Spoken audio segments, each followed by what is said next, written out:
Alright guys, check it out. Nick Fury. He's our new card to Marvel Snap, and he's a part of Sword and Shield, which is the new season, the September season for Marvel Snap. Super exciting stuff. Lots to break down here in the video. So stay tuned. I'm going to have a quick overview of all the rewards and things that you can get, whether you're free or not. I'm also going to go over the differences between buying the premium pass and not buying. I find there's a bit of weird wording when they describe it in this in the game, and honestly, premium pass is mostly cosmetic and the new card. That is like the only truly valuable thing in my opinion with the premium pass. So I got it. So we got Nick Fury here, pretty awesome. So Nick Fury is 5 cost, 7 power. On reveal, add 3 random 6 cost cards to your hand.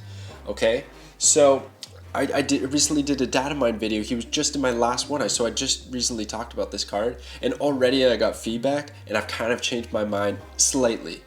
I still don't think this is a great card, but there are some features about this that are pretty exciting. So first of all, you get stuff on curve. You get a bunch of 6 drops. So you play Nick Fury on 5, you're guaranteed to play something on 6, and you have options. Now those options might be really, really bad. It might be trash, but it could be good. You don't know. It could be exactly what you needed to win the game. But also it's putting things into your hand, which we know works well with things like Collector, Devil Dinosaur, anything like that that wants to kind of like throw cards in your hand, or maybe even discard decks want to have more resources that they can just discard on turn 6, right? To just get rid of their hand. Who knows? So I actually, with that in mind, think he's a little bit better. So I had him as a 2-star. I'm bringing him up to a 3-star card. I don't think he's going to be meta-defining. I don't think he's going to break the game. He's nothing too crazy. I think Daredevil was a much better add to the game. But this is still a really cool card. The art looks awesome, and I'm excited to play with Nick Fury. So let's check out what else they brought here. So we got the new card, Nick Fury, and then we got an Iron Man variant, which I think looks awesome. There's some really good Iron Man variants. The only downside I'll say to this one is that it kind of looks similar to the others, but I still really, really like this one. It's got that toonish vibe, but a little bit more serious. Love it. The Nick Fury variant looks pretty cool. I find it doesn't look so great in its current form, but I imagine when it's animated and that rain is pouring, it's going to look epic. So I'm excited for that one. And then the Agent 13 variant, pretty cool. I already have a few, so I'm not too excited about that one, but still looks pretty nice, and I like it. And then we got some cool avatars, as they always do. They basically take headshots of all the cards and then just throw that as an avatar, so that's kind of whatever.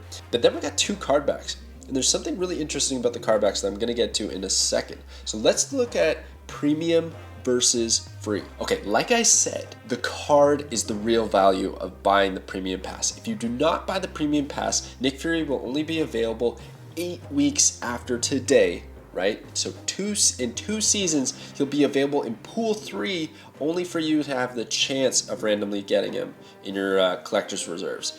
So you're waiting 2+ months. It might be a really long time. So the real value of the premium pass is getting the new card instantly, right? Keeping up with your collection. Otherwise, it's a lot of cosmetic stuff that you don't need to get a competitive advantage. And really, when we break it down here, you're looking at, with premium, you're getting 2,500 credits. Let's just say that's the most valuable resource in terms of at least like progressing your collection, right? Well, you get 2,100 credits for the free pass. That's a 400 credit difference. That is not a lot, and probably if that's what you're after, it's totally not worth buying the premium pass. But if you're after gold, buying more cosmetics, cool variants, getting that new card, then it's totally worth it, because you're going to get 1,200 gold compared to 300 gold, and you're going to get 3 variants, and you're going to get 3 portraits, and 2 random variants. So does the random pass, but that's a slight change that they made. So there used to be a premium card back and a free card back. They got rid of those. Where'd they go? Well, they're still here. They're still super sick. They're in the ranked rewards. So that's actually a little bit more challenging, and honestly, it's making me want to end this video. It's making me want to grind to infinite for the first time, because the infinite card back is this really cool Red Skull thing. I don't know. It's the villain form for Nick Fury. I don't know the lore that well, but it looks sick, and I want it. And then there's another one, Agent Shield. It's like, I think, level 50 or 60, so it's down the middle of the pack.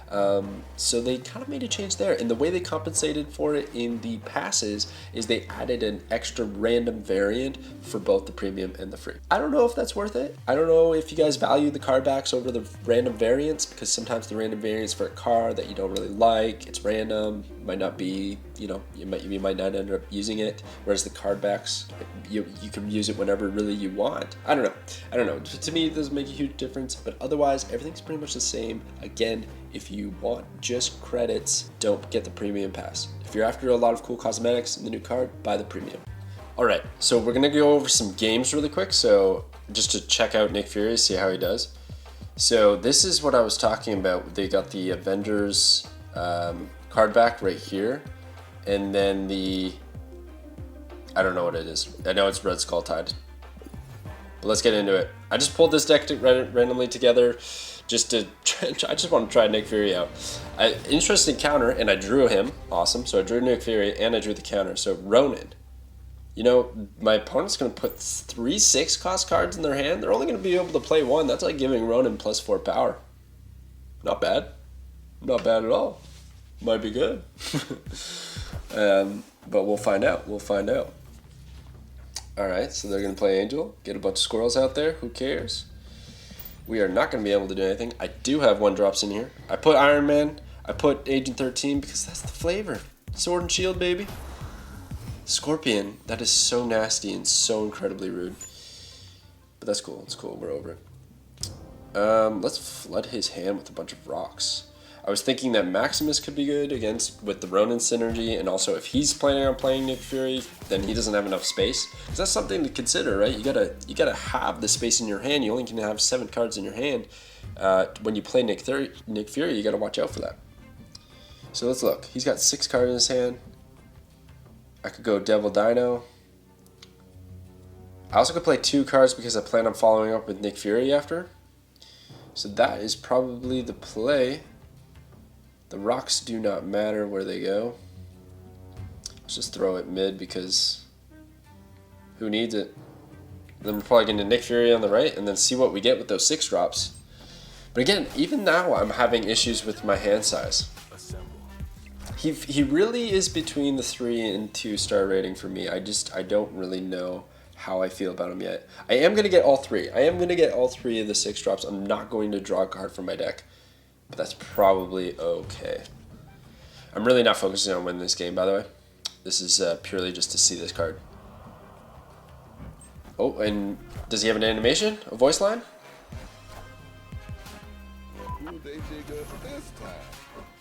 That was cool.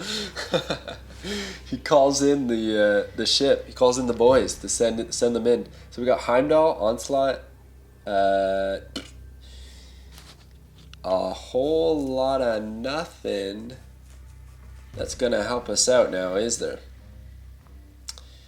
Heimdall's definitely a bust. I could move the squirrel over. Honestly, I could move the squirrel over to the left. That might just be enough. Oh wait, no, he's already committed. Oh wait, he might play Destroyer. He might play Destroyer on Subterranea. That's how I imagine him playing this out. Which means Iron Man isn't enough. 4 cards in his hand. Devil Dino gets a huge buff. Can I play anything with the Dino? Not really. What's he going to be? 2, 4, 6, 8, 10, 12. He'll be 12 minus 1, 11. That's probably enough. I'm just going to Devil Dino. We're going to keep the rock in our hand too.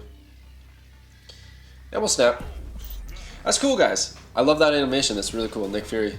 Alright, so is it Destroyer down the middle? That's kind of odd. No, he's just Hulk smashing.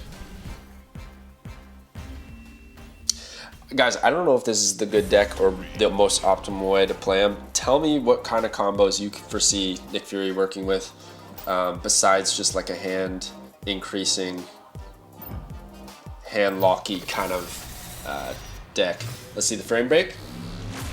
Ooh, there we go. Very nice. All right.